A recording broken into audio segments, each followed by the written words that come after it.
and Noah. Well, it looks like you're the only guys who are, well, I've seen Vibe here a few times. I don't know who else turns up regularly. Um, but you know what? This quarter, other than the couple of you and a few posts, I don't actually see a great deal of energy in the forums as compared to, Blue.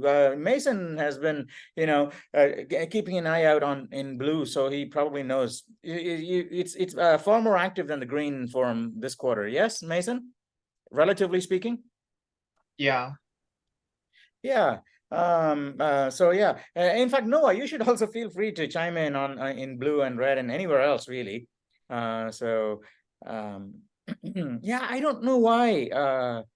Yeah, I think it's I think I had a theory about this before. It's probably because of some sweet courses being offered in fall, like certain ceramics courses, certain acting courses, or certain or even in calculus. Who knows, right? There are these classes that some professors might choose to only do in fall. That could be borne out by a student interview, I think. If or we don't even need an interview. We can actually just look at the data. It's a very nice data crunching project, actually, to work with our information department, get a dump of all of the data. It could just be a CSV file, and anonymized in some way, so that we can actually figure out why where the energy of the students is. Is some mass. We can create a grand visualization that shows the mental energy concentrations of the students, some kind of a heat map over the student population and all the different courses. And I'm pretty sure there's a seasonal change, okay? Because I see a tremendous amount of energy in our in 2B during certain quarters. Like every student is like Mason and Noah. And always turning up, always having these ideas and having these interesting discussions. But after certain critical mass is breached on the inside, I think even for the people that contribute, like you guys, the energy will get dampened because there's not enough. You can throw a stone in the well; it's too deep; you won't even hear the echo. And so you do need to get that cross the threshold. Some quarters it happens naturally, I think. Well, I'm sorry, but I did really hope during this quarter that 2B will also be energetic, but sometimes I'm not able to help it. I don't know what I could do. If you guys have any ideas on how I can energize the class, because I can't do formal lectures. I can say, here's a bunch of modules, here's a bunch of topics, you got to talk about these topics, or study these topics. Yeah, but again, it's like a class. It's like a correspondence course, really, where you can get together during these meetings and ask questions. But there's only 3 or 4 of you who turn up at these meetings anyway. So it is a bit of a challenge. I think it's institutional, not just me. And I think we are looking at ways in which we can address this. Increase I think what is called RSI. We're trying to build it into our course, the course outlines. RSI is regularly scheduled interaction, or student interaction, a regular student interaction, or something like that, some metric. And I know that a lot of courses are sorely lacking in RSI, meaning that you can actually get by without even knowing who the professor is. It's you just whiz through the course, you just, and the profs most of the time don't even know if the assignment was copied or not. You just hand in some, work, and yeah, it's hard. If you don't have contact like that, RSI, enough RSI. Yeah, the RSI is a bad term for computer science, but I think if classes are like that, maybe these things will happen after I retire eventually. Yeah, maybe these things take time also. But but that's I think the bane of public institutions like that. If you're private, or it's like a boot camp, and if I own 100% of the shares, I don't have to listen to shareholders. I can basically just put down my own quality standards and say anybody who doesn't meet these quality standards is not going to be part of this anymore, right? That means that everybody will do good work and be happy about it too. I think as an institution, we will actually try and figure out ways in which, I'm going to try and help as much as possible too, before I retire, to figure out collectively with the students what basically energizes them and what makes it, more fun. Because I think in 2A this time, I got a lot of energy. And I think it's probably because we had a lot of really interesting projects along the way, a total coincidence. We started doing some fun stuff using sleep and these things, made a movie and these games and things like that. And every week there was a new game. It just came out of thin air. And then because it's games, it actually, everybody's curious. And even if you go to a 100-year-old, they'll be interested in a quick game. Yeah. So it just speaks to everybody, and everybody got really sucked into one project or another, except the people that were like tremendously overloaded, like 25 units and shit like that, right? As though they're going to die tomorrow, right? So yeah, so there was a lot of energy, and I think I will try and do the same thing for 2B, maybe even 2C next quarter. Okay, 2C, I actually do have a bunch of projects that I tried to run before as extra credit. They didn't really take off in a big way. So even simple things like language modeling. But I've had students do this in the past, a very distant past, some, early versions of these things. But they're like few and far between. So maybe if you guys are going to be in 2C, you can do these things, pick and choose. We can do a project in neural networks, try and recognize digits that are hand-drawn, or you can do, just basically building out a network from scratch, just using the principles that you've learned in CS2C. We can just build out a neural net, use a basic perceptron, and train it with back propagation or something like that, right? And I can explain the math behind it. It's all very, very simple. By the time you're doing 2C, you're probably doing differential equations. In fact, we don't even need differential equations. We just need to know basic calculus, vector calculus, right? Vector calculus, because you're going to be calculating the gradient, right, and following the gradient. That's all, right? If you have a parabola, you follow the slope. That's called gradient descent, isn't it? So you want to find the minimum of a parabola. You don't need to do analytical calculus, right? You don't have to differentiate the curve. You just pick a random point and find the measure the slope there. And you don't need calculus for that, because you just need to go a little bit there and a little bit here, and then find the rise over the run, right? That's a slope. And so you can get it from the graph itself, and the slope will tell you which direction to go to find the minimum. Yes. So you actually don't have to do any fancy calculus. You just follow the gradient, and then as long as your steps are small enough, you'll actually settle right there, very close to the bottom. Yeah. Now this is two-dimensional, but you can, but if that's because we did two-dimensional calculus here. But you can basically extend the principle to n dimensions, really. Because you can do partial derivatives, right? And find the gradient. So the gradient, if you follow this, the analog of the slope in vector calculus is a gradient. And so if you follow that gradient, you just get to that minimum. The risk, of course, is that, in two-dimensional surface already, the local minimum could be hard to spot. It may be here, but, the global minimum might be here, because, a convoluted curve like that. Yeah. But, you can imagine in multidimensional surfaces how much more complex it'll be. Yeah. Because even on a piece of cloth, you don't know really where the minimum is. You're talking about multidimensional surfaces, it's hard. But there are ways to tackle these things and find, interesting ways to converge in promising minimums. Anyway, I won't say global minimums, promising minimums, meaning a minimum that gives you profit. Profit meaning either whatever you're after. It basically improves your efficiency, or bottom line for the company, or whatever it is. You just measure it by that. So we say we don't want the global minimum. We just want the minimum to be good enough to be able to generate something that's good for everybody. Anyway, so enough of blabbering on and on.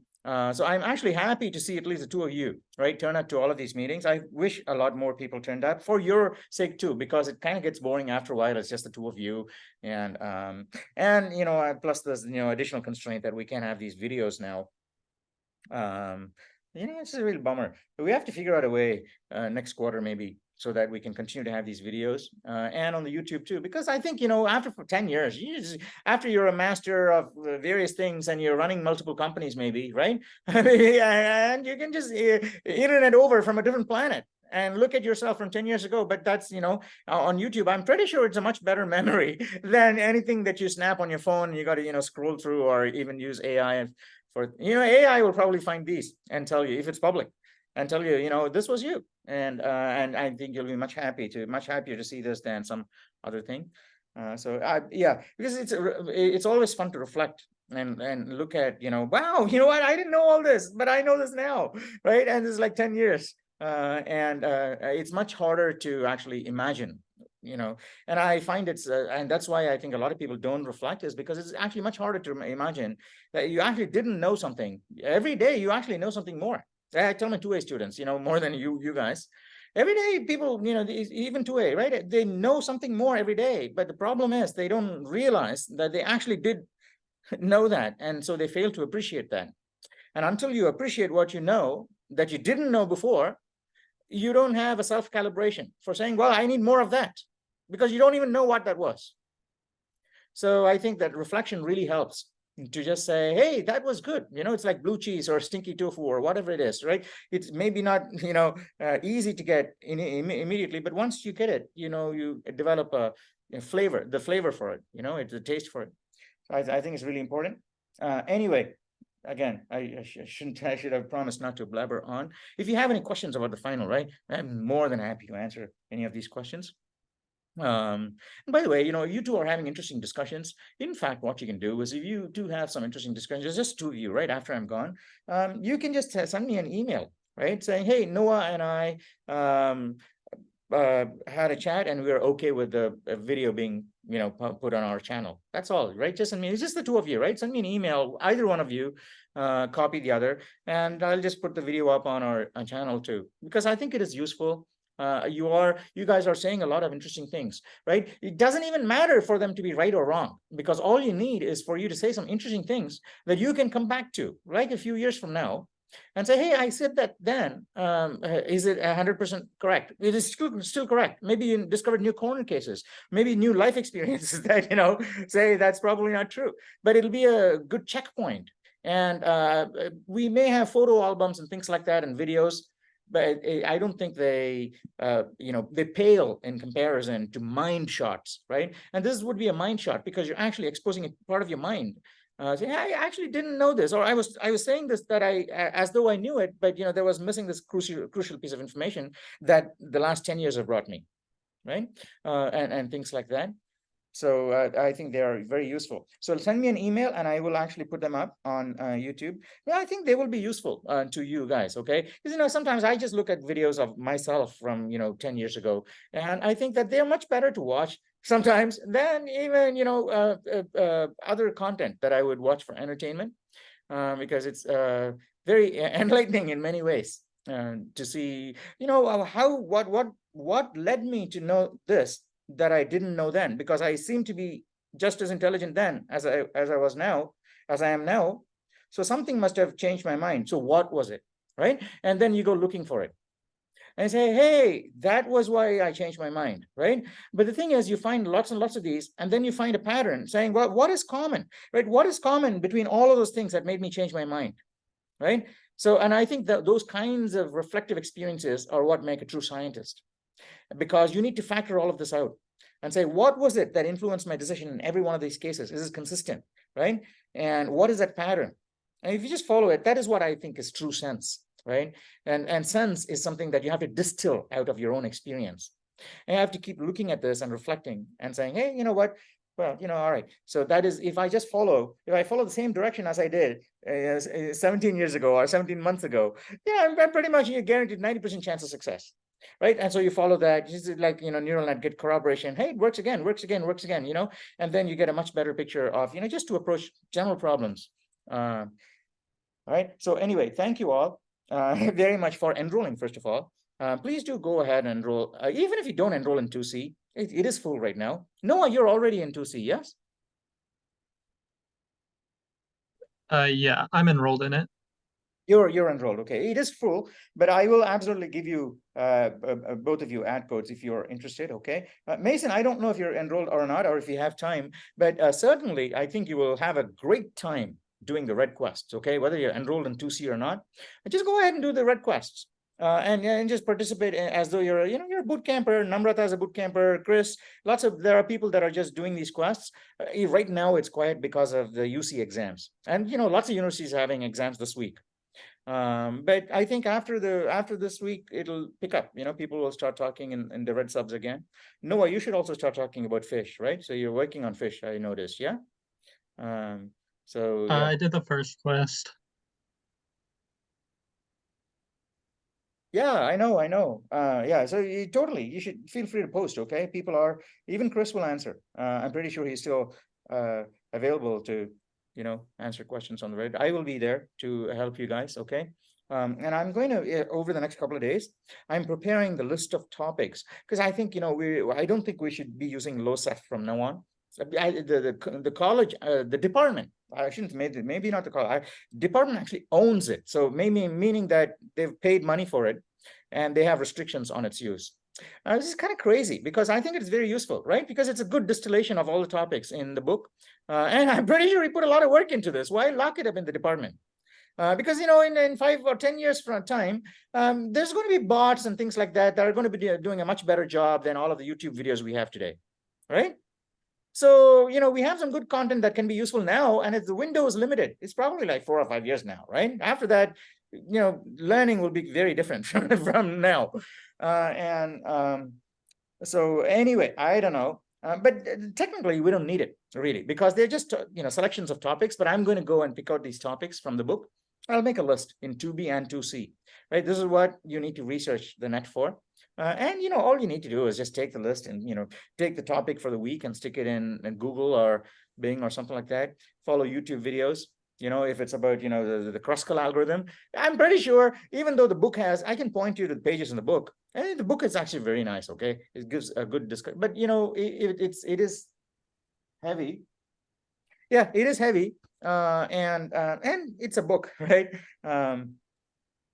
So if you want to, yeah, YouTube videos may be doing a good job. Okay, so forums, you can just talk about the Kruskal algorithm, and you can say, hey, you know what? I want to know why it works. Here he is. Some you got this graph, and you got to process it, and someone says, hey, I can show that if you just take all the edges and the graph and sort them by weight, and then you can start picking them off from the smallest weight onwards, you're guaranteed to find the structure. Well, I don't know. All right, it's just be talking off the top of his head, but maybe he has a mathematical proof. And so you don't have to look at it. It's in the book. I don't have to say it's in the book. There's an easy version of the book, obviously. Right? But you can just go look at in Wikipedia or a ton of sources on the net. Yeah. But you have the word, of this week, you got to learn about this, right? Spanning trees and things like that. These simple things. Everything you'd expect to know from, doing a data structures course. Most of this will be there. And you have to do some research and find out and have discussions like Noah's doing, right? And you say, hey, you know what? I found another way of doing spanning trees with using only 2 pointers or whatever it is you did for the trees, with 3 pointers or something like that, right? So you can come up with your own interesting ways and hacks of doing these things, and many of these algorithms you'll find that people spend a lot of time trying to understand it, but actually the intuition behind it is very simple. So you just have to spend a lot of time just thinking about it or just walking around, and it'll click. And once it clicks, it's all very simple, right? Max flow, Dijkstra, whatever it is. Once you know what they're actually going for, I think a lot of students just tend to get lost in the micro detail, right? And I think and I tend to pull them out, and you guys can also be mindful of it now and pull people, your classmates and everybody else out of micro detail and say, this is what the algorithm wants to do, right? You just follow your nose and you'll get there. And instead of worrying about, like a two-way student worrying about, oh, should I increment or decrement, what should the vector counter be at this point? And that's all a distraction most of the time, I find, getting lost in the detail. That's solving small problems before you solve the big problems. But anyway, that's all 2C stuff, and I hope to see all of you in the red territory, whether you're doing my 2C or not. Mason especially, okay, because I know you've been having a great time in all of these quests. You've been helping out the blue students too. And Noah, great reflection also, right? And I saw that, and I honestly think struggle is an integral part of learning. So and the fact that you say that you struggled means that you actually do know a whole lot more than what you started with, right? Because every time you struggle and you overcome something, how you don't have to do that again. And so that's why I don't believe in these easy A's classes, right? You just enroll, hand in some assignments, printouts or submissions, and they get 20 out of 20 each time. No point. It's like getting a check mark. You don't have $150, you may as well just throw it out the window, right? It just costs $150. It actually costs a lot more because you just pay $150. The government pays a lot, because the course costs a lot more to Foothill than your class is actually subsidized by the government. That's why you can only do it one time. Well, unless you fail it, right? So then the government tells you you can do it more times, but you can't do it multiple times. If you had people in ceramics, for example, right? Because our ceramics facilities are top notch.